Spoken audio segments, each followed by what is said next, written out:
Ako si Carlo, at sa halos isang dekada na rin akong hindi nagkaroon ng pagkakataong makasama ang aking pinsang si Mia. Pareho kaming lumaki sa isang maliit na bayan sa probinsya, kung saan ang aming mga pamilya ay palaging nag-uusap at nagsasama tuwing may okasyon. Ngunit dahil sa paglipat ng aking pamilya sa ibang lugar at ang kanyang pag-aaral sa Maynila, nagkaroon ng distansya sa pagitan namin. Isang gabi, habang ako'y busy sa aking trabaho bilang graphic designer, biglang lumabas ang notification sa aking laptop. Isang imbitasyon para sa isang online video call mula sa isang grupo ng mga kababata. Hindi ko naisip na si Mia pala ay kasama sa tawag. Sa unang tingin sa screen, ang kanyang mukha ay parang bumalik sa aking alaala. Ang mga ngiti, ang mga mata na tila nagsasalita. Carlo, masigla niyang bati sa akin. Hindi ko maipaliwanag ang naramdaman kong saya sa pagkakita sa kanya. Mia, kamusta ka na? Sagot ko, sinubukang itago ang pagyanig ng aking damdamin. Habang nagkakwentuhan kami kasama ang iba pa naming mga kaibigan, hindi ko maiwasang mapansin ang mga bagay na nagbago sa kanya. Siya'y mas mature, mas maganda, at tila may kakaibang aurang hindi ko maintindihan. Ang tawag ay nagpatuloy sa mga tawanan, mga alaala ng kabataan, at mga kwento ng buhay sa Maynila. Sa gitna ng tawanan, bigla kong napansin na kami ni Mia ay nagkakatinginan. Isang tingin na parang may mas malalim na sinasabi. Ang mga mata niya ay tila may mensahe na hindi ko maipaliwanag. Sa kabila ng saya at galak sa tawag, hindi ko maalis ang nararamdaman kong kakaiba para sa kanya. Ang tawag na simpleng pagkikita ng magpinsan ay nagkaroon ng ibang kulay. Isang kulay na puno ng misteryo at pagnanasa. Pagkatapos ng video call, nagdesisyon akong i-message siya, Mia, salamat sa oras, na-miss kita. Ang kanyang reply ay mabilis. Ako rin, Carlo. Sana makapagkita tayo ulit kahit virtual lang. Sa mga simpleng salitang iyon, nagkaroon ako ng pag-asa na hindi ko alam kung tama o mali. Sa mga sumunod na araw, nagpatuloy ang aming komunikasyon. Sa bawat tawag, sa bawat mensahe, unti-unti naming nadiskubre ang bagong mundo na kami lamang ang nakakaalam. Ang mga simpleng usapan ay nagiging mas malalim, mga tanong na hindi madalas itanong sa isang pinsan. Paano kung ang nararamdaman natin ay hindi normal? Tanong ko sa kanya minsan. Normal o hindi, Carlo, kung ito ang tadhana, paano natin lalabanan? Sagot niya. Sa mga salitang iyon, alam kong hindi na kami simpleng magpinsan. May damdaming namumuo, damdaming hindi dapat, ngunit damdaming hindi maitatanggi. Isang gabi, sa gitna ng aming tawag, tinanong ko siya, Mia, paano kung malaman ng mga pamilya natin? Ang kanyang sagot ay isang malalim na buntong hininga. Hindi ko alam, Carlo, pero alam kong hindi natin ito maitatago habang buhay. Sa mga salitang iyon, naramdaman kong may panganib sa aming sitwasyon. Isang panganib na maaaring magbago ng lahat. Ngunit sa kabila ng takot, sa kabila ng mga tanong, hindi ko maitanggi ang nararamdaman kong pagnanasa na makita siya, makasama siya kahit sa virtual na mundo lamang. Sa gabing iyon, isang desisyon ang ginawa ko na magbabago sa aming kwento. Isang desisyon na hindi ko alam kung tama o mali. Ang tawag ay natapos, ngunit ang aming kwento ay nagsisimula pa lamang. Sa likod ng mga nangiti, sa likod ng kamera, may damdaming hindi maitatago. Sa gitna ng aming virtual na mundo, ang kanyang larawan ay tila lumabo sa aking mga mata. Hindi ko alam kung dahil ba ito sa mahina kong internet o sa bigat ng damdamin na bumabalot sa akin. Pero sa kabila ng lahat, ang kanyang lumangiti ay parang sinag ng araw na pumapawi sa anumang kadiliman. Si Leo, ang aking pinsan, na matagal ko nang hindi nakikita, ay muling nagpakita sa akin sa pinaka-hindi inaasahang pagkakataon. Kamusta ka na, Mia? Tanong niya, may bahagyang pag-aalangan sa kanyang tinig. Parang dagundong ng bagyong bumabalik sa aking alaala ang kanyang boses, ang tinig ng aking kabataan. Okay lang naman ako, tugon ko. Pilit na itinatago ang pagkabalisa sa likod ng maskarang ngiti. Ikaw, kamusta ka na? Sumagot siya habang nagkukwento tungkol sa kanyang trabaho at mga bagong hilig. Nakakatawa, naisip ko, kung paanong ang mga simpleng tanong na ito ay tila may ibang kahulugan kapag galing sa kanya. Sa bawat saglit ng aming usapan, unti-unting bumabalik ang mga alaala ng aming kabataan. Ang mga tagpo sa likod ng bahay, ang pagtakas mula sa mga magulang para makipaglaro sa labas, at ang mga lihim na kwento sa ilalim ng mga bituin. Naalala ko ang mga araw na iyon, noong wala kaming inaalala kundi ang kasiyahan ng bawat sandali. Noon, hindi pa namin naiintindihan ang komplikasyon ng mga bagay-bagay.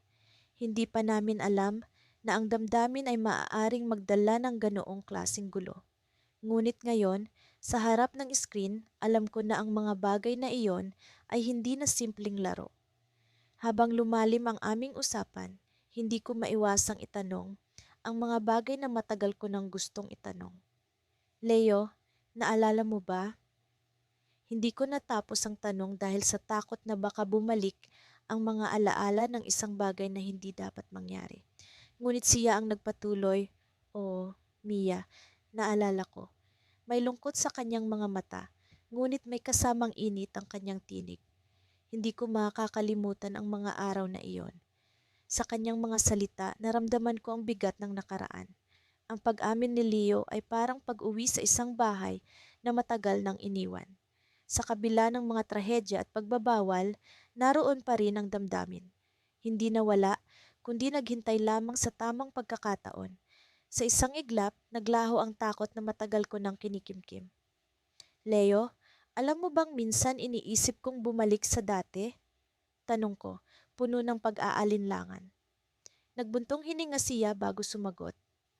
Mia, ako rin, pero alam natin na hindi na pwede. Hindi na tayo mga bata. Tama siya, hindi na kami mga bata. Hindi na kami inosenteng nagtatago sa likod ng mga puno. Hindi na kami pwedeng magpanggap na walang dapat ikatakot. Ngunit sa gitna ng kamalayang ito, ang aming damdamin ay nanatiling makapangyarihan. Isang lihim na pag-ibig na hindi kailanman nabura.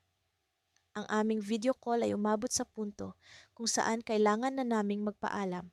Ngunit bago iyon, naramdaman ko ang panghihinayang sa aming sitwasyon. Leo, kahit hindi na pwede, salamat. Salamat sa mga alaala. Ngumiti siya, isang nangiting puno ng pag-unawa. Salamat din, Mia. At sa huling sandali bago kami magpaalam, may narinig akong kakaibang tunog. Isang mensahe mula sa kanya. Mia, may kailangan kang malaman. Biglang nagkaroon ng aberya sa koneksyon. Hindi ko narinig ang kanyang susunod na mga salita. Sa loob ng ilang segundo, naglaho ang kanyang imahe at boses. Tinangka kong mag-reconnect, ngunit tila naglaho siya sa virtual na mundo. Bago pa man bumalik ang koneksyon, nag-iiwan siya ng hindi na ipahayag na mensahe. Isang bagay na maaaring magbago ng lahat. Ano kaya ang gusto niyang sabihin? Bakit ngayon pa, sa gitna ng lahat ng ito? Sa kawalan ng kasagutan, ang puso ko ay nag-aalab sa kuryosidad. Handa na ba akong malaman ang katotohanan kahit ano pa man ito? Ang aming kwento ay tila nakabitin sa ere. Isang cliffhanger na puno ng pag-asa at takot. At sa gabing iyon, habang nakahiga ako sa aking kama, naiwan akong nag-iisip. Ano nga ba ang gusto niyang iparating? Sa likod ng mga alaalang nagtagpo muli, may lihim na kailangan pang matuklasan. Sa mga araw na lumipas matapos ang unang video call naming dalawa, tila hindi ko mapigilan ang aking damdamin. Sa tuwing nag-aabang ako sa kanyang paglagin, may kakaibang kilig at kaba sa aking puso. Alam kong mali ito. Alam kong hindi dapat. Ngunit paano mo nga ba pipigilan ang isang damdaming tila kusang lumalago, lumalalim, at hindi mo mapigilan? Hanggang sa isang araw, isang mensahe ang natanggap ko mula kay Marco. Nagulat ako, hindi ko inaasahan na susulat siya sa akin. Kumusta ka na, Mia? Tanong niya, kasunod ng isang emoji na nagpapakita ng isang ngiti. Ang simpleng mensaheng iyon ay tila may kakaibang epekto sa akin. Agad kong sinagot, "Mabuti naman, Marco. Ikaw, kumusta?" Nagpatuloy ang aming palitan ng mensahe. Sa bawat sagot niya, mas lalo kong nararamdaman na may kakaibang koneksyon kami. Hindi lamang ito tungkol sa pagiging magpinsan, kundi may mas malalim na damdamin sa likod ng bawat salitang aming pinapalitan. Sa tuwing nagtatawagan kami, hindi ko maiwasang mapansin ang kanyang mga mata, ang paraan ng kanyang pagngiti, ang lalim ng kanyang boses. Parang may ibang sinasabi ang kanyang mga mata, isang senyales na hindi ko maipaliwanag. Isang gabi, habang nag-uusap kami, nagkaroon ng pagkakataon na mag-open up si Marco tungkol sa kanyang buhay. "Alam mo, Mia, may mga bagay sa pamilya namin na gusto ko sanang baguhin," panimula niya. "Minsan pakiramdam ko, hindi ako ganap na masaya sa sitwasyon namin." Hindi ko maiwasang magtanong, "Ano ang ibig mong sabihin, Marco?" Hindi niya kaagad sinagot ang tanong ko. May pahinga sa kanyang pagsasalita, tila nag-iisip kung dapat bang ipagpatuloy ang kanyang sasabihin. Sa wakas, nagsalita siya, "Mia, may mga bagay na hindi ko pa nasasabi sa iyo. May mga plano ako na gustong isakatuparan, ngunit natatakot ako sa magiging reaksyon ng ating pamilya." Nag-alala ako para sa kanya. "Anong plano iyon, Marco? Pwede mo naman akong kausapin. Nandito lang ako para sa'yo." Tumitig siya sa screen, tila nag-aalangan. "Alam mo ba, minsan naiisip ko na umalis muna dito. Mag-aral sa ibang lugar, subukan ng ibang bagay. Palaging sinasabi ni Papa na dapat kong sundan ang yapak niya, pero hindi iyon ang gusto ko." Napansin ko ang lungkot sa kanyang mga mata. Sa kabila ng aming mga pagtatawanan at mga kwento, nararamdaman ko ang bigat ng kanyang damdamin. "Marco, kung ano man ang desisyon mo, susuportahan kita. Alam mo naman na ako'y laging nandito para sa'yo." Ngumiti siya, isang nangiting puno ng pasasalamat. "Salamat, Mia. Ang totoo, ikaw ang isa sa mga dahilan kung bakit gusto kong magpatuloy." Nagulat ako sa kanyang sinabi. Ano bang ibig niyang sabihin? Bago ko pa man siya matanong, bigla niyang dinugtungan, "Mia, alam ko kung gaano kahirap ito para sa atin, pero hindi ko na kayang itago. Mahal kita." Parang tumigil ang mundo sa mga sandaling iyon. Hindi ko alam kung ano ang sasabihin, hindi ko alam kung paano magre-react. Mahal ko rin siya, ngunit paano namin haharapin ang sitwasyong ito? Paano namin lalampasan ang mga balakid ng aming relasyon? Bago pa man ako makasagot, biglang nag-logout si Marco. Iniwan niya akong nakanganga, naguguluhan, at puno ng katanungan. Sa kabila ng pagkalito, hindi ko maiwasang mapansin ang kakaibang saya sa loob ng aking puso. Sa wakas, umamin siya. Sa wakas, nagkaroon ng linaw ang aming mga nararamdaman. Ngunit paano namin haharapin ang susunod na hakbang? Paano namin ipapaliwanag ang aming sitwasyon sa aming pamilya, sa aming mga kaibigan? Alam kong hindi magiging madali ito, ngunit handa akong lumaban para sa aming nararamdaman. Habang nakatingin ako sa blankong screen, bigla kong naalala ang isang alaala mula sa aming kabataan. Isang tag-init na kami nagbakasyon sa probinsya, naglaro sa ilalim ng araw, nagtawanan sa ilalim ng kalangitan. Noon pa man, may kakaibang koneksyon na kami, ngunit hindi ko inisip na magiging ganito ang aming kwento. Sa kabila ng lahat, isang bagay ang malinaw. Hindi ko kayang mawala si Marco. Mahal ko siya at kahit ano pa man ang mangyari, handa akong ipaglaban ang aming pagmamahalan. Sa kabila ng mga hadlang, sa kabila ng mga pagsubok, alam kong may paraan para sa aming dalawa. Ngunit paano nga ba namin sisimula ng laban na ito? Paano nga ba namin haharapin ang mga pagsubok na darating? Habang iniisip ko ang mga katanungan ito, isang notifikasyon ang nag-pop up sa aking screen. Isang bagong mensahe mula kay Marco. Tumibok ang aking puso sa kaba at excitement. Ano kaya ang sasabihin niya? Binuksan ko ang mensahe at doon ko nalaman ang isang balita na magpapabago sa lahat. Mia, kailangan kong sabihin sa iyo, may nalaman akong isang bagay tungkol sa ating pamilya, isang lihim na magbabago sa lahat. Kailangan nating mag-usap. Napahinto ako. Ano ang lihim na iyon? Ano ang ibig sabihin ni Marco? Sa kabila ng pag-aalala, alam kong kailangan kong malaman ang katotohanan. Sa aming susunod na pag-uusap, isang desisyon ang kailangan naming gawin. Ngunit ang tanong, handa na ba kami sa magiging resulta nito?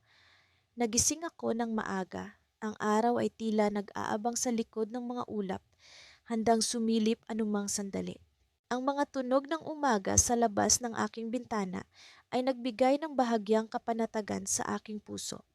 Ngunit sa kabila ng tahimik na kagandahan ng umaga, alam kong ang tunay na kaguluhan ay nasa loob ng aking isip. Ang pag-uusap namin ni Miguel, ang aking pinsan, na naganap sa aming online video call kagabi. Hindi ko maalis sa isipan ng kanyang mga mata kung paano ito tila may sinasabi, kahit na walang mga salitang lumalabas sa kanyang bibig. Hindi ko rin maikakaila ang kakaibang kilig na naramdaman ko sa tuwing siya'y ngumingiti, na para bang ang bawat ngiti niya ay may lihim na mensahe.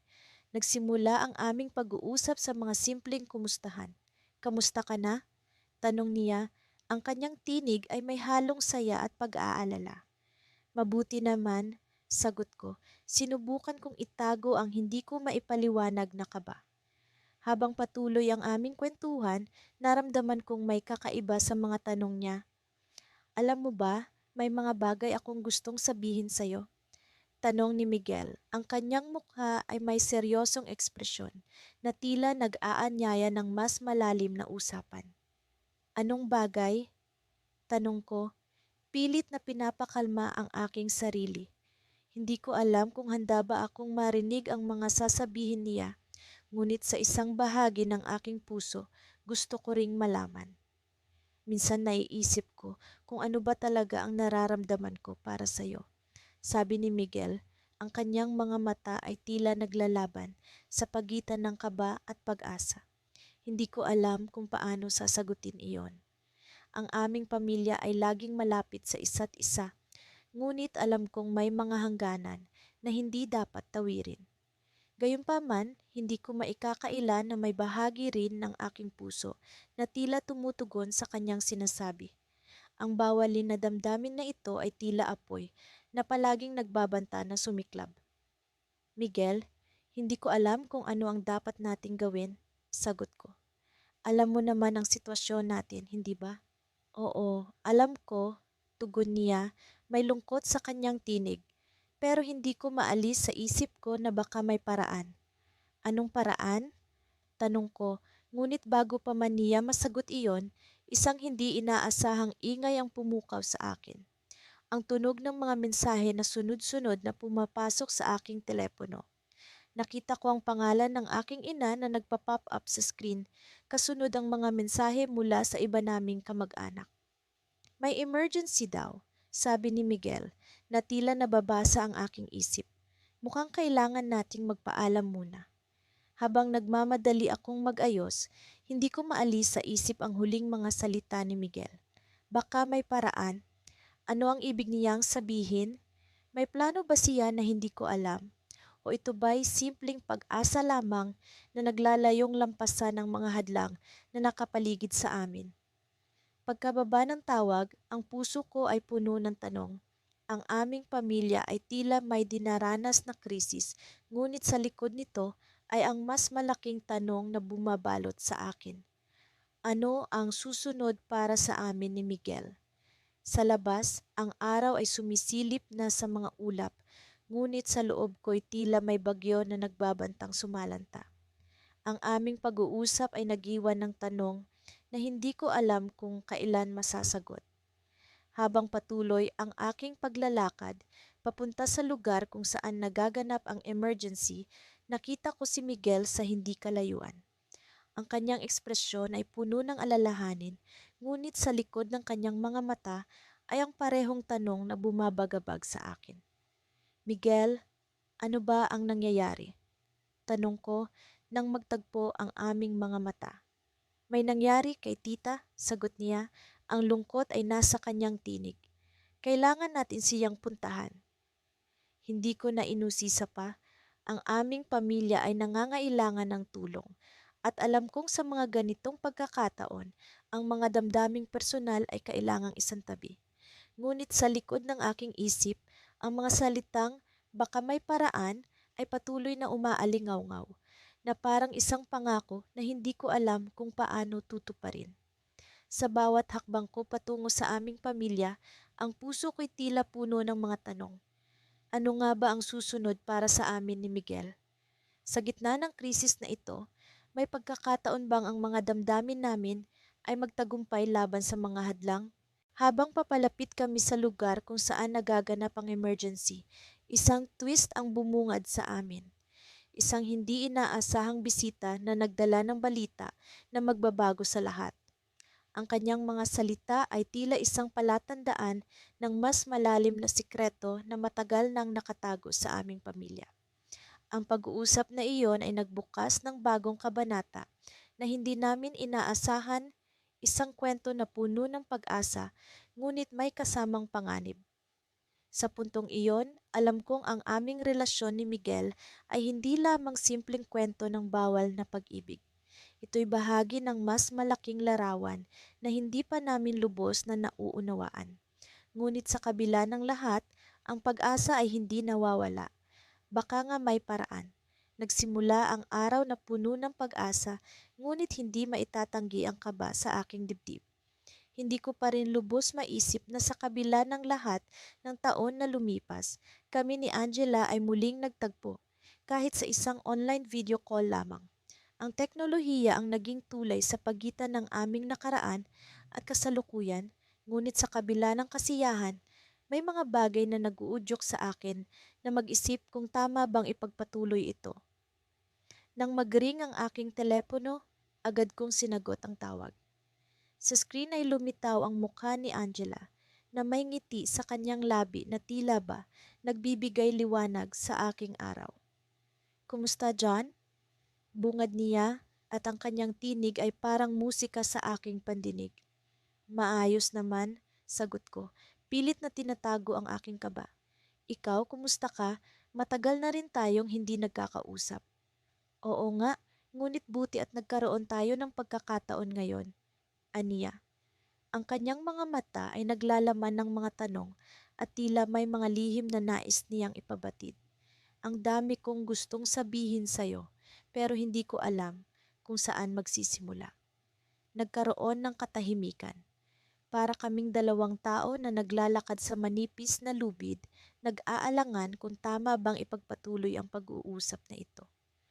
Ngunit sa kabila ng pag-aalinlangan, may bahagi ng aming mga puso na hindi napigilan ang pagnanasa na ipagpatuloy ang koneksyong ito. Alam mo, naalala ko noong mga bata pa tayo, sabi ko sinusubukang gawing magaan ang usapan. Yung palagi tayong naglalaro sa likod ng bahay ni na Lola. Walang pakialam sa mundo, basta masaya lang. Tumawa si Angela, isang tunog na puno ng alaala. Oo, at palaging may mga plano tayo na parang walang hangganan. Kung minsan nga, naiisip ko kung ano na kaya ang nangyari sa mga pangarap na iyon. Siguro'y andiyan pa rin, naghihintay na muling mabuhay. Sagot ko habang ang aking isip ay naglalakbay sa nakaraan. Ngunit sa likod ng mga alaala, may bahagi ng aking puso na hindi mapakali. Ang pag-uusap na ito ay tila isang paglalakbay sa isang daang puno ng panganib, ngunit hindi ko magawang umatras. John, biglang seryoso ang tono ni Angela. May kailangan kang malaman. Ang kanyang mga mata ay hindi na nakangiti. May hinanakit at kaba sa mga ito na nagpapaalala sa akin ng mga bagay na pilit kong tinatakasan. Ano iyon? Tanong ko, pilit na pinapakalma ang aking sarili kahit na ang puso ko ay tila nais ng tumalon palabas ng aking dibdib. Alam ko na hindi tayo dapat magpatuloy sa ganitong sitwasyon. Hindi tayo dapat magsama sa kabila ng lahat ng damdaming ito, sabi ni Angela, at ang kanyang tinig ay puno ng pag-aalinlangan. Hindi ko alam kung paano sasagutin ang kanyang sinabi. Sa isang banda, alam kong tama siya. Kami ay magpinsang buo at ang kahulugan ng aming pag-uusap ay higit pa sa isang simpleng pagkakaibigan. Ngunit sa kabila ng lahat ng lohika at batas ng lipunan, ang aking puso ay may sariling sinasabi. Angela, hindi ko alam kung ano ang dapat kong gawin, sagot ko, binalot ng pagkalito at pagnanasa. Pero ang alam ko lang, sa tuwing nag-uusap tayo, parang may kulang sa buhay ko kapag hindi kita kasama. Ang kanyang mga mata ay nagliwanag sa isang paraan na para bang nagkaroon ng pag-asa. Ngunit kasabay nito, ang kanyang mukha ay nagpakita ng takot at pag-aalinlangan. Kahit na, John, alam nating hindi ito tama. May mga bagay na hindi natin kayang baguhin. Tahimik kaming dalawa, binalot ng sariling pag-iisip. Tila ba nasa isang yugto kami kung saan ang bawat desisyon ay may kaakibat na panganib. Ngunit sa kabila ng lahat ng ito, ang aking damdamin ay hindi magawang magbago. Biglang may tumunog na notifikasyon sa aking telepono. Isang mensahe mula sa aking ina. John, kailangan mong umuwi. May mahalagang pag-uusap na kailangan nating gawin tungkol sa pamilya. Hindi ko alam kung ano ang ibig sabihin ng mensahe, ngunit ang tono nito ay nagdulot ng mas matinding kaba sa aking puso. Tumingin ako kay Angela na tila nag-aalala rin. May nangyari ba? Tanong niya. Angela, kailangan ko yatang umalis. Sabi ko, kahit na ang puso ko ay nag-aalangan. Pero, maaari ba tayong mag-usap ulit? Umiling siya, ngunit nagbigay ng isang ngiti. Oo, John. Mag-uusap pa rin tayo. Ngunit tandaan, kailangan nating maging maingat. Hindi ko alam kung ano ang magiging kahulugan ng mga susunod na araw o kung paano haharapin ang mga pagbabago sa aming sitwasyon. Ngunit sa kabila ng lahat ng pag-aalinlangan at takot, alam kong ang aming kwento ay hindi pa tapos. Sa likod ng mga pangamba, may pag-asa pa rin sa aming mga puso. Sa wakas, dumating na ang gabi ng aming matagal nang inaasam na video call. Ilang linggo rin naming pinlano ito, mga oras ng pagtatagpo kung paano namin itatago sa mga magulang ang aming lihim at ang mga bagay na hindi namin dapat pag-usapan. Pero sa likod ng lahat ng ito, alam kong mas nararamdaman ko ang kaba kaysa sa tuwa. Nakatutok ako sa screen ng aking laptop, pinagmamasdan ang pag-ikot ng icon na nagsasaad na nagko-connect ang tawag. Sa bawat segundo, parang bumibilis ang tibok ng aking puso. Ang pag-aalala at pananabik ay magkahalong bumabalot sa aking kalooban. Magpinsan kami, oo, pero may isang bagay na higit pa sa dugo ang nag-uugnay sa amin. Isang bagay na hindi kayang ipaliwanag ng simpleng relasyon sa pamilya. Sa wakas, lumitaw ang kanyang mukha sa screen. Si Daniel, ang aking pinsan na laging may ngiting nakapagpapagaan ng lahat ng aking alalahanin. Kamusta ka na? Bungad niya, may halong pananabik ang boses. Eto, kinakabahan, sagot ko. Hindi ko na nagawang magkunwari. Pero masaya rin na makausap ka ulit. Nag-usap kami tungkol sa mga simpleng bagay muna, ang kanyang mga bagong proyekto sa trabaho, ang aking mga plano sa pag-aaral. Pero sa bawat palitan ng salita, naroon ang hindi maipaliwanag na tensyon. Ang pag-asam na tila gustong bumitaw sa mga pader na aming itinayo. Sa isang bahagi ng aming tawag, nagkaroon ng katahimikan. Marahil ay pareho kaming nag-iisip kung paano sisimulan ang mas malalim na pag-uusap na pareho naming gustong talakayin. Ako na ang nagpasimula, alam mo, sa tuwing nakikita kita sa screen, parang bumabalik lahat ng alaala natin noong mga bata pa tayo. Walang nagbago, 'di ba? Sagot niya, may ngiting tila may halong lungkot. Kahit na ang daming nangyari, nandito pa rin tayo para sa isa't isa. Oo, tama siya, walang nagbago sa koneksyon na nararamdaman namin. Pero ngayon, May isang bagay na hindi namin maaring ipagsawalang bahala. Ang damdaming ito ay hindi na simpleng pagmamahal sa pamilya. Sa bawat araw na lumilipas, mas lumalalim ang pagnanasa na hindi namin maamin sa iba kundi sa isa't isa. Daniel, alam kong hindi ito madali, pero hindi ko mapigilan ang nararamdaman ko para sa'yo. Sabi ko, halos bulong na lamang. Ang aking mga palad ay tila nanginginig habang hawak ang mouse ng aking laptop. Alam ko, Maria, pareho tayo ng nararamdaman. Tugon niya, ang kanyang mga mata ay puno ng pag-unawa. Pero paano natin haharapin ito? Bawal ito, alam mo yan. Nagpatuloy kami sa pag-uusap, sinubukang hanapin ang mga sagot sa tanong na tila wala namang kasagutan. Paano nga ba namin maiintindihan ang damdamin na ito? Paano namin maitatago ang katotohanan sa aming mga magulang, sa pamilya at higit sa lahat sa lipunan? Sa gitna ng lahat ng ito, isang masakit na katotohanan ang lumutang. Dumating ang sandali na kailangan namin gumawa ng desisyon. Ang aming tawag ay hindi na lamang basta pag-uusap.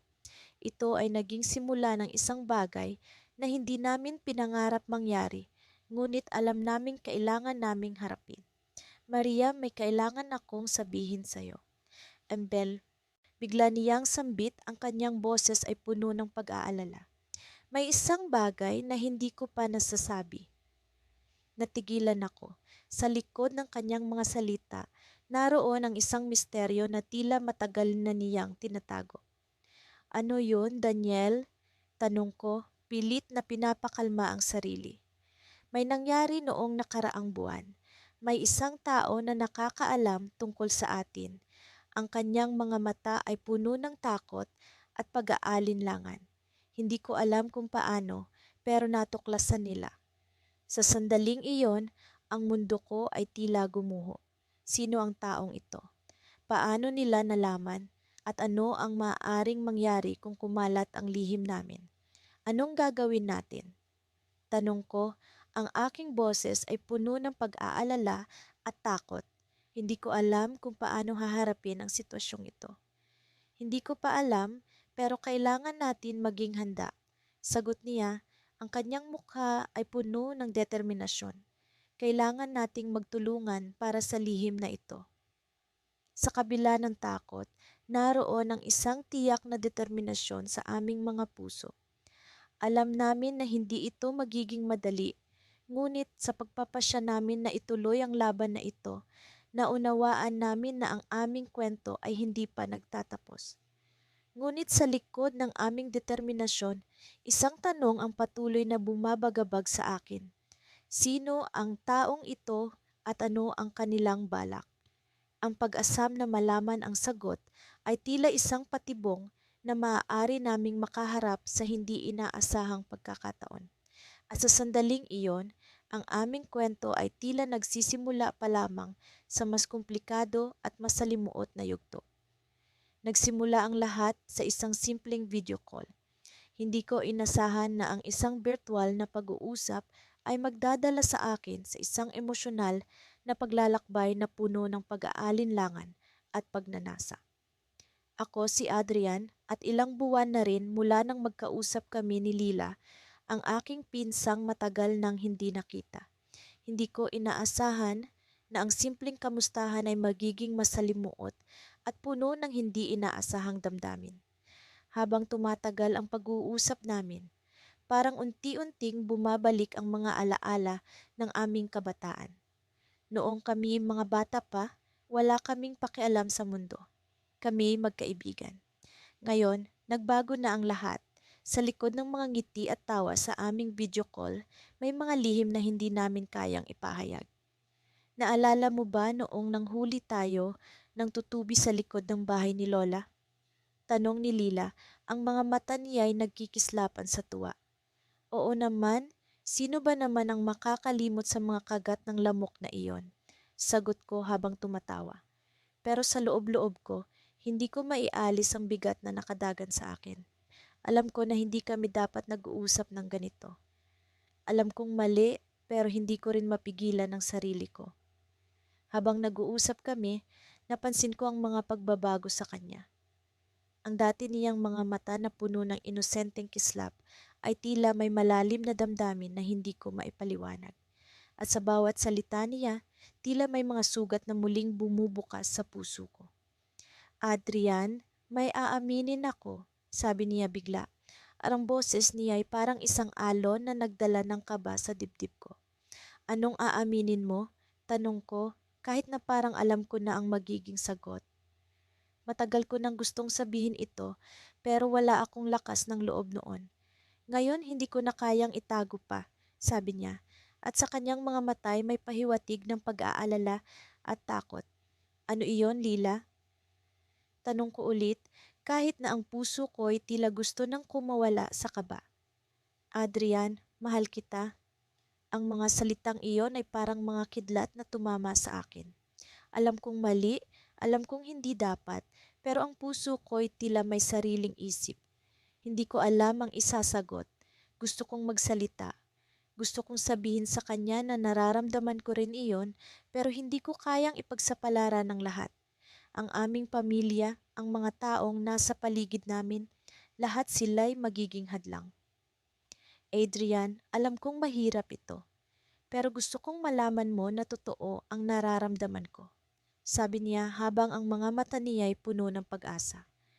Natigilan ako, hindi ko alam kung ano ang sasabihin. Sa isang bahagi ng utak ko, sinasabi ko sa sarili ko na dapat kong putulin ang ugnayan namin. Pero sa kabilang bahagi, gusto kong yakapin ang pagkakataon na ito. Lila, hindi ko alam kung ano ang sasabihin ko. Ang tanging nasabi ko habang ang mga mata ko'y nakatutok sa kanya. Pero bigla siyang ngumiti, isang ngiti na puno ng pag-unawa. Walang pilitan, Adrian, naiintindihan ko kung mahirap ito para sa'yo.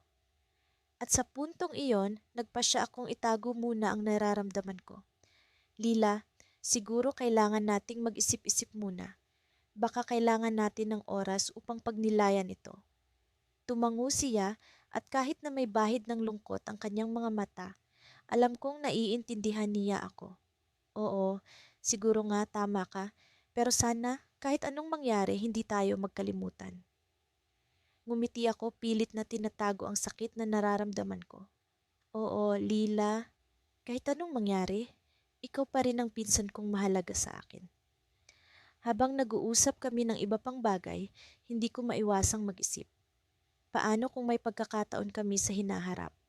Paano kung may paraan upang mapaglabanan namin ang lahat ng ito?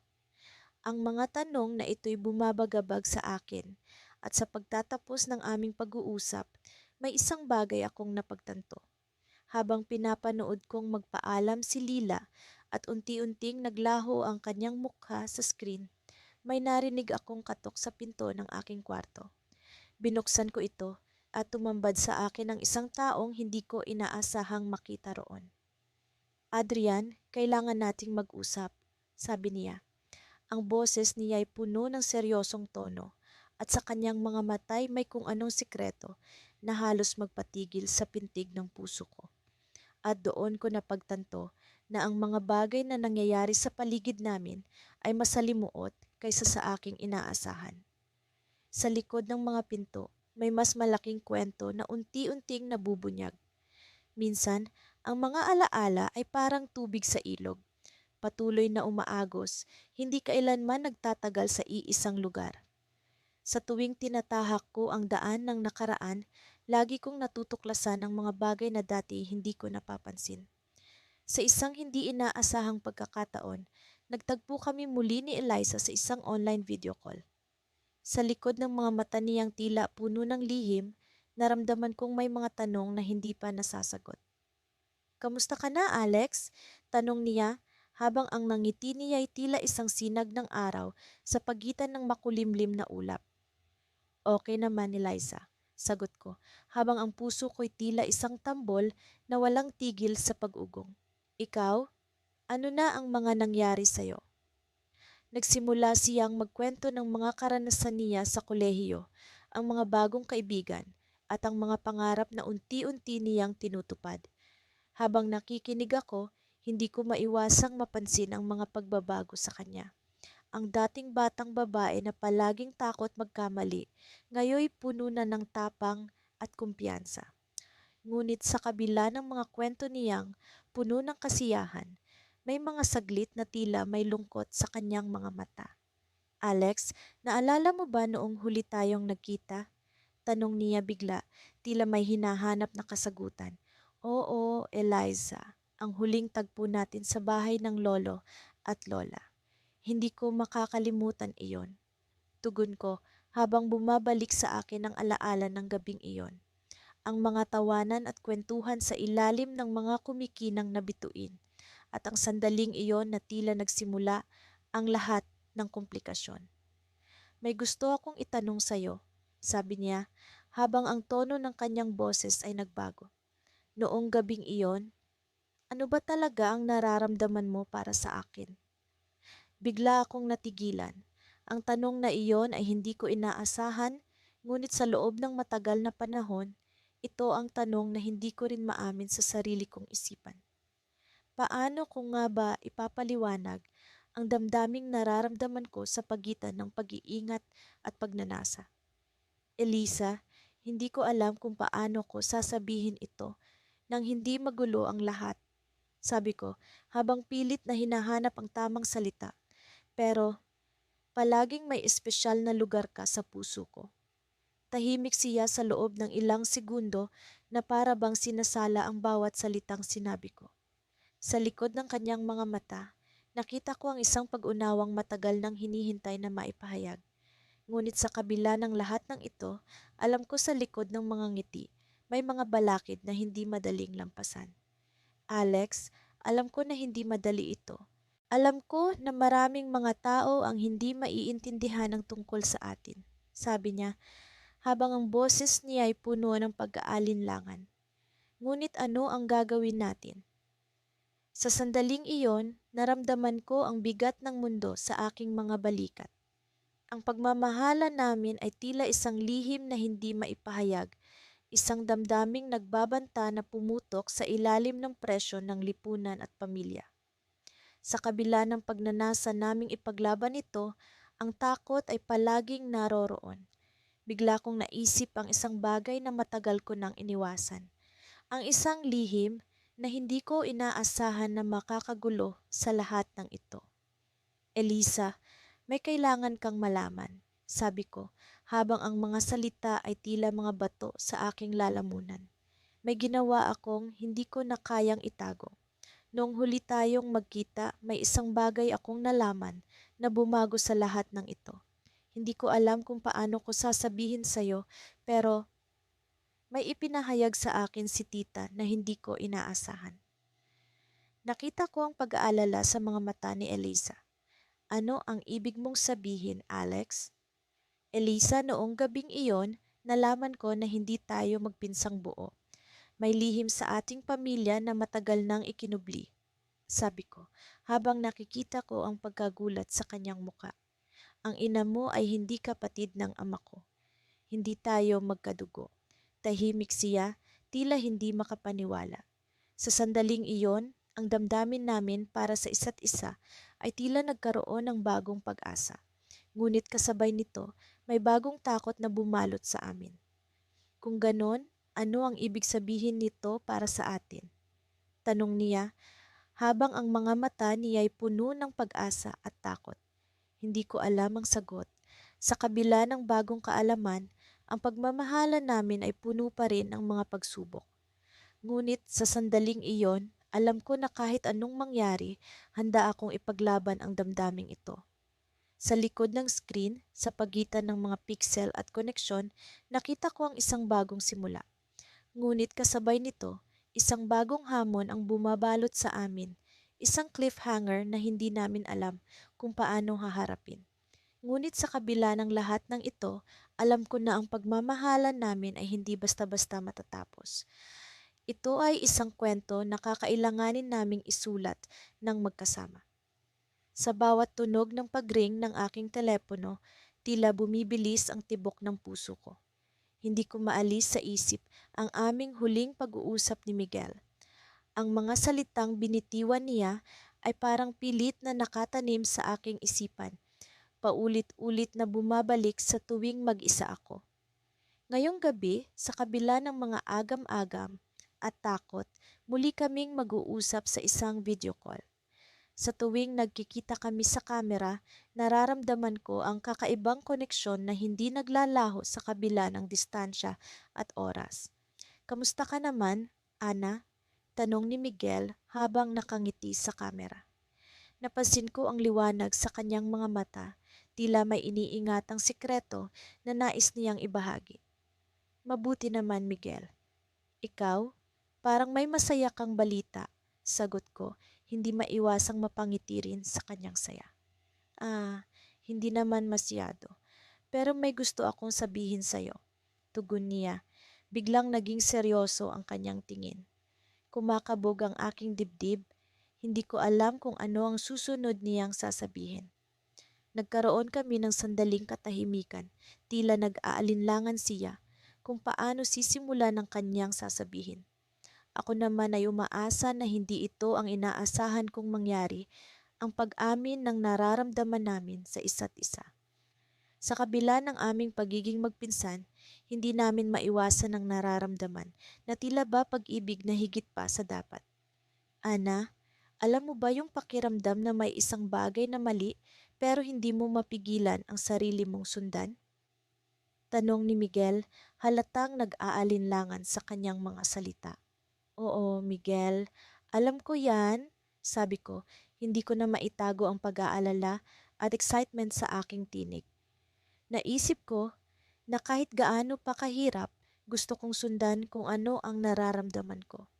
Hindi ko na kayang itago ito, Ana. Mahal kita, pag-amin niya, habang ang kanyang mga mata ay tila nangungusap ng pag-asa at takot. Biglang bumilis ang tibok ng puso ko. Hindi ko alam kung paano tutugon sa kanyang pag-amin. Sa loob ng ilang segundo, nag-flashback sa akin ang mga sandali kung saan naramdaman ko rin ang pag-ibig na iyon. Mga oras na nag-uusap kami, mga ngiti na tila may kahulugan at mga tingin na hindi ko malilimutan. Miguel, hindi ko alam kung ano ang dapat kong gawin, sabi ko, habang pilit na pinipigilan ang luha. Alam kong mahirap ito, Ana, pero hindi ba't mas mahirap kung hindi natin susubukan? Tanong ni Miguel, tila umaasa. Habang pinagmamasdan ko siya sa kamera, naramdaman ko ang bigat ng sitwasyon. Alam kong hindi ito madali, hindi lamang dahil sa relasyon namin bilang magpinsan, kundi dahil sa takot na baka hindi ito tanggapin ng aming pamilya at mga kaibigan. Ngunit ang puso ko ay tila may sariling buhay, pilit na isinisigaw ang pag-ibig na hindi ko maikakaila. Miguel, natatakot ako, pag-amin ko. Alam ko, Ana, pero nandito lang ako para sa'yo. Hindi kita pababayaan, sagot niya habang ang kanyang tinig ay puno ng pag-asang hindi ko matanggihan. Pero paano kung hindi tayo maintindihan ng iba?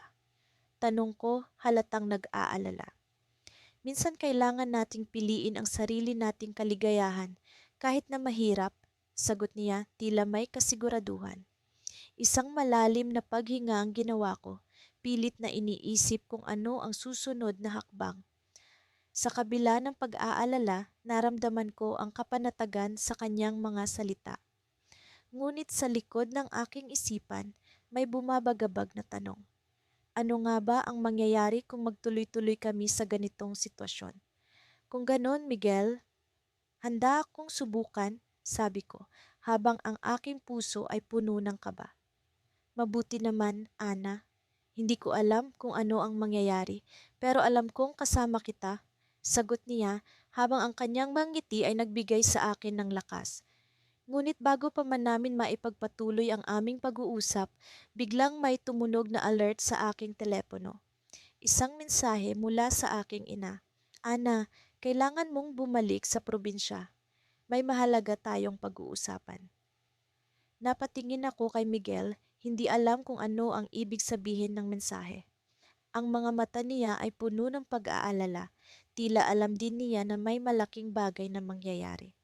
Miguel, hindi ko alam kung ano to, pero kailangan kong bumalik sa probinsiya, sabi ko, habang pilit na pinipigilan ang takot sa aking tinig. Okay lang, Ana, mag-usap tayo ulit kapag nandun ka na. Baka may kinalaman ito sa atin, sagot niya habang ang kanyang mga mata ay puno ng pag-aalala. Sa pagtatapos ng aming pag-uusap, naramdaman ko ang bigat ng mga susunod na araw. Ano nga kaya ang mangyayari sa aming dalawa? Sa kabila ng pag-ibig na nararamdaman namin, tila may malaking balakid na paparating. Ngunit sa likod ng lahat ng ito, isa lang ang sigurado.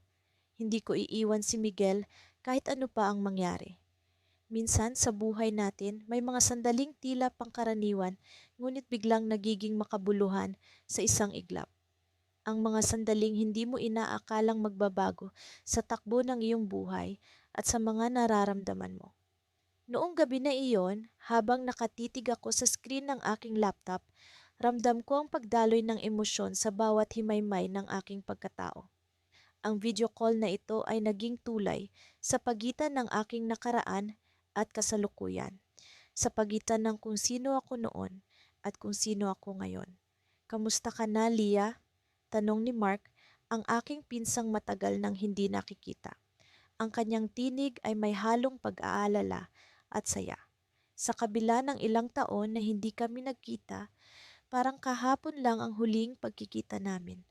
Ang mga alaala ng aming kabataan ay nagbalik sa akin. Ang mga tawanan, ang mga lihim, at ang mga simpleng sandali na tila walang halong komplikasyon. Okay lang naman ako, Mark. Ikaw, kamusta ka na? Sagot ko habang pilit na itinatago ang kaba sa aking boses. May kakaibang saya sa kanyang mga mata na para bang may lihim siyang ibinabahagi sa akin kahit hindi niya sinasabi. Ngunit may kung ano sa kanyang mga mata na hindi ko maipaliwanag. Isang pagnanasa na tila ipinagbabawal.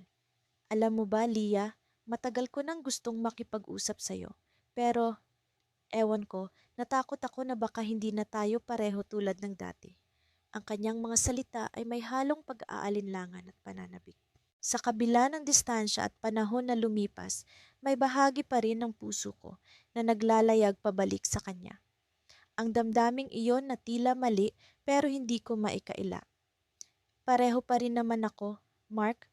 Siguro mas mature lang na ngayon. Sagot ko habang pilit na itinatago ang pag-aalala sa aking puso. Ang mga damdamin ko para sa kanya ay tila isang lihim na dapat itago. Isang damdaming hindi saklaw ng tamang moralidad. Naramdaman ko ang bahagyang pag-init ng aking mga pisngi habang patuloy kaming nag-uusap.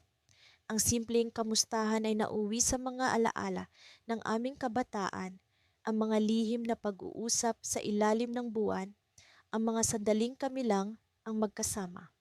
Ang pakiramdam na tila kami lang ang tao sa mundo.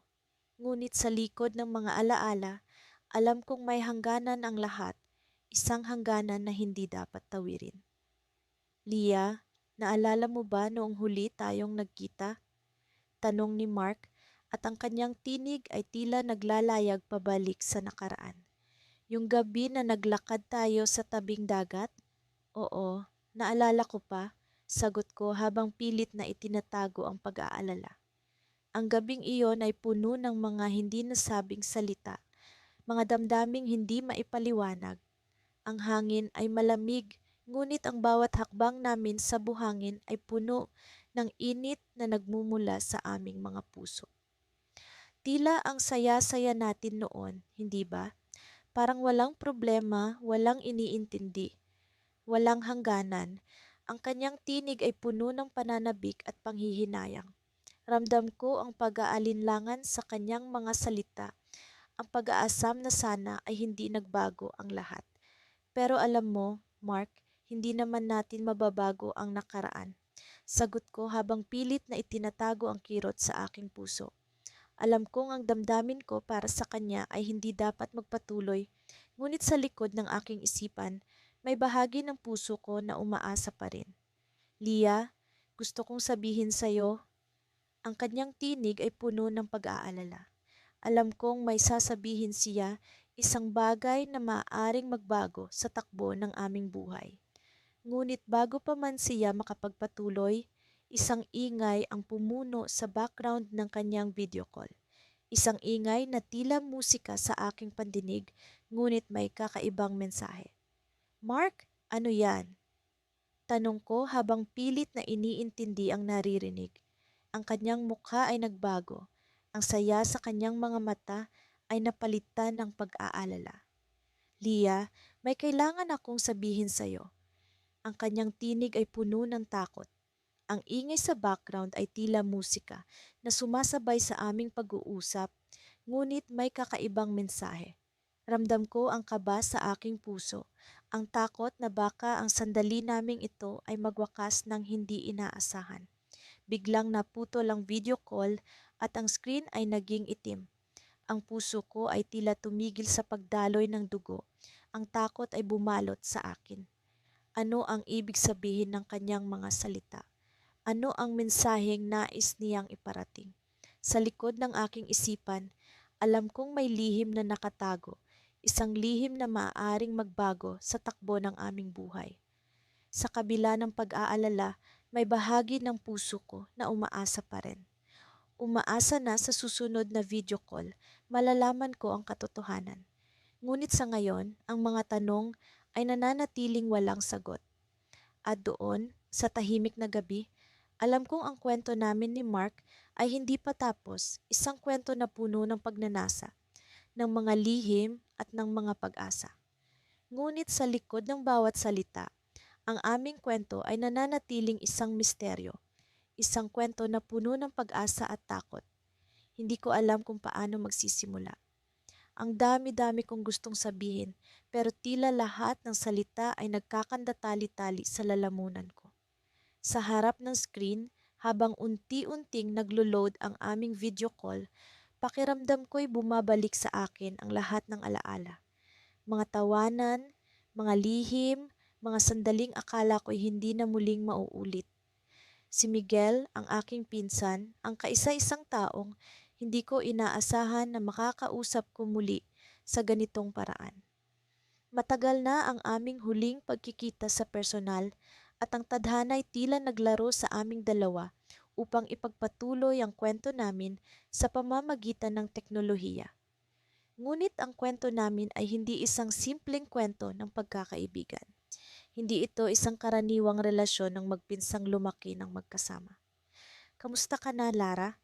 Ang mga salitang iyon ay tila isang musika sa aking pandinig. Boses ni Miguel na kahit sa video call ay ramdam ko ang init ng kanyang presensya. Okay lang ako, Miguel. Ikaw, kamusta ka na? Sagot ko. Pilit na pinapakalma ang aking sarili. Ngunit sa loob-loob ko, alam kong hindi ko maitago ang kaba.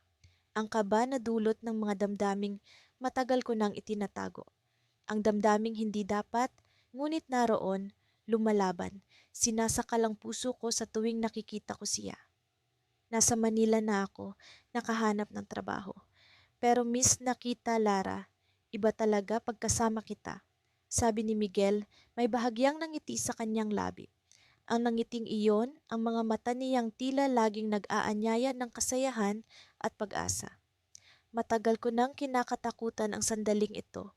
Ang sandaling magkakaroon kami ng pagkakataon na muling pag-usapan ang nakaraan.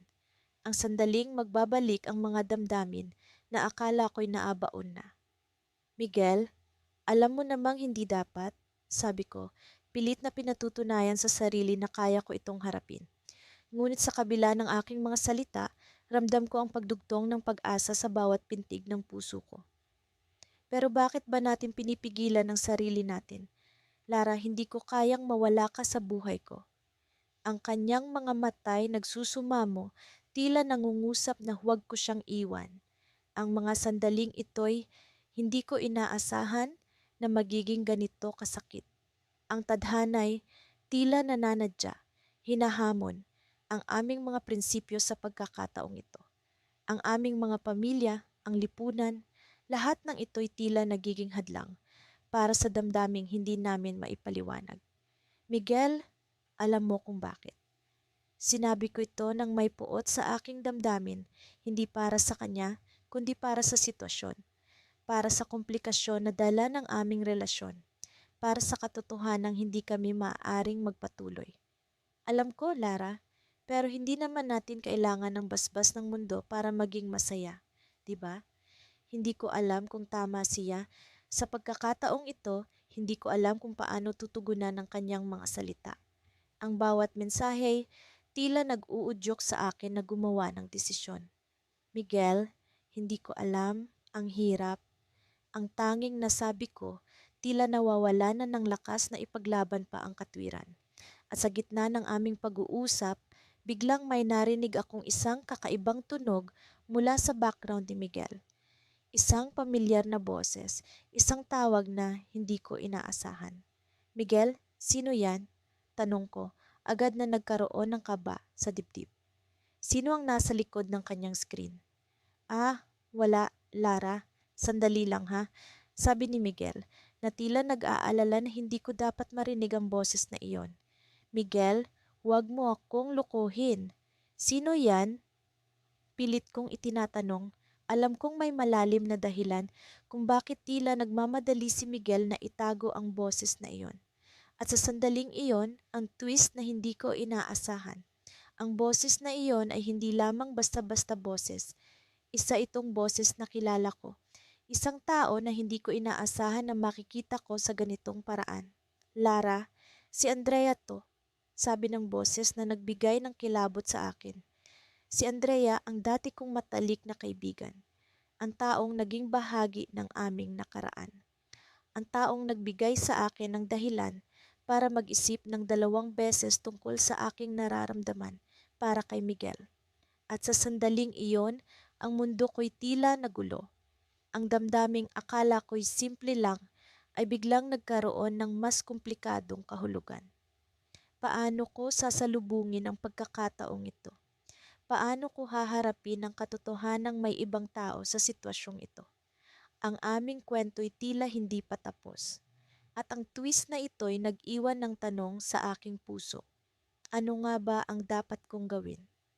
Sa isang malamlam na Lunes ng gabi, nakaupo ako sa aking kama, nakatitig sa kisame habang inaantabayanan ang tunog ng aking laptop na nagbabadya ng isang bagong mensahe.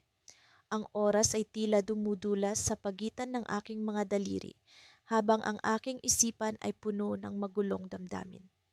Mula nang muling magtagpo ang aming landas ni Lian sa isang hindi inaasahang video call, bumalik ang lahat ng alaala ng aming kabataan, mga tawanan, mga lihim na binalak, at mga pangarap na sabay naming nilikha. Nang magring ang aking telepono, nilingon ko ito at nakita ang pangalan ni Lian na lumitaw sa screen. Hindi ko maikakaila ang kaba sa aking dibdib habang ang mga daliri ko'y nanginginig sa pag-click ng accept button. Sa isang iglap, bumungad sa akin ang kanyang mukha, ang kanyang mga mata na tila puno ng mga tanong at damdaming hindi kayang ipahayag sa salita. Kamusta ka? Tanong niya habang ang kanyang mangiti ay naglalambing sa akin. Hindi ko alam kung bakit, ngunit sa tuwing naririnig ko ang boses ni Lian, parang may isang bahagi ng aking sarili na nagiging buo muli. Okay lang naman, sagot ko, bagamat alam kong kasinungalingan ito. Sa likod ng aking sagot ay ang isang katotohanang hindi ko kayang bitawan, ang pagnanasa sa isang pagmamahalan na hindi dapat ipaglaban. Habang nag-uusap kami, unti-unti naming binalikan ang mga alaala ng aming kabataan. Ang aming pagtatagpo sa ilalim ng puno ng mangga, ang aming mga lihim na pag-uusap sa likod ng lumang bahay ng aming lola, at ang mga pangarap na itinago namin sa mga bituin tuwing gabi. Ngunit sa kabila ng kasiyahan, naroon pa rin ang isang balakid, ang agwat na pilit na inilalayo kami sa isa't isa. Natandaan mo pa ba yung plano natin dati?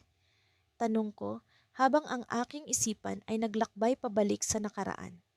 Oo naman, sagot niya, ang plano nating magtayo ng isang maliit na cafe na may mga aklat na pwedeng hiramin ng mga customer. Natawa kami sa alaala, ngunit sa likod ng mga ngiti ay ang katotohanang hindi na namin muling magagawa iyon. Ang mga pangarap na iyon ay nananatiling bahagi ng isang nakaraang hindi na maaaring balikan. Sa gitna ng aming usapan, biglang nagbago ang tono ni Lian. May kailangan akong sabihin sa'yo at hindi ko alam kung paano ko sisimulan. Ang kanyang tinig ay puno ng pag-aalinlangan at takot na para bang ang kanyang susunod na mga salita ay magbabago sa lahat ng bagay.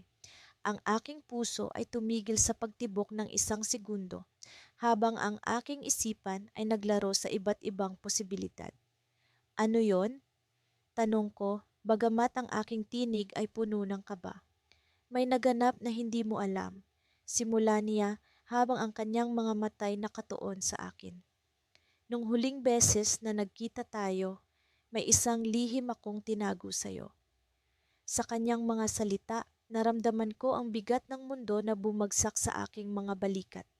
Ang kanyang mga mata ay puno ng pag-aalala, habang ang kanyang mga labi ay nag-aalangan sa pagsasalita ng mga susunod na kataga. May isang taong nakakita sa ating dalawa at hindi ko alam kung paano ko sasabihin ito sa iyo. Patuloy niya habang ang kanyang tinig ay puno ng pag-aalinlangan. Sa pagkakataong iyon, naramdaman ko ang malamig na hangin na pumaligid sa akin habang ang aking isipan ay naglaro sa iba't ibang senaryo. Sino ang taong iyon? Ano ang nakita niya? At bakit tila isang bahagi ng aming nakaraan ay banta na muling gumulo sa aming kasalukuyan? Ang video call ay tila naging isang hukay ng mga lihim na unti-unting lumalabas sa ibabaw. Habang nakatitig ako sa screen, naramdaman ko ang hindi maipaliwanag na kaba sa aking dibdib. Ano ang dapat kong gawin sa kaalamang ito? Paano ko haharapin ang katotohanang hindi ko kayang kontrolin?